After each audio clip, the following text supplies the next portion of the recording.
Po natin ngayon, meron po sa may nanonood po. Kasi ang palabas namin sa TV Ratatouille, yan po. Nanonood po siya.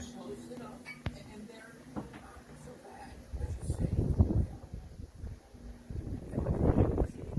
ang palabas ay mga daga. Okay, yan natin ulit.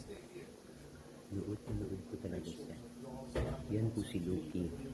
Alright, si Lucky.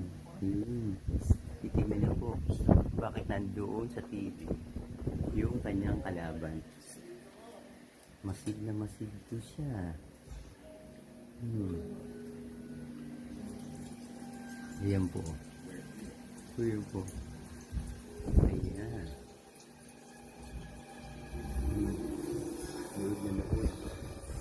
Kasi nakikita niya.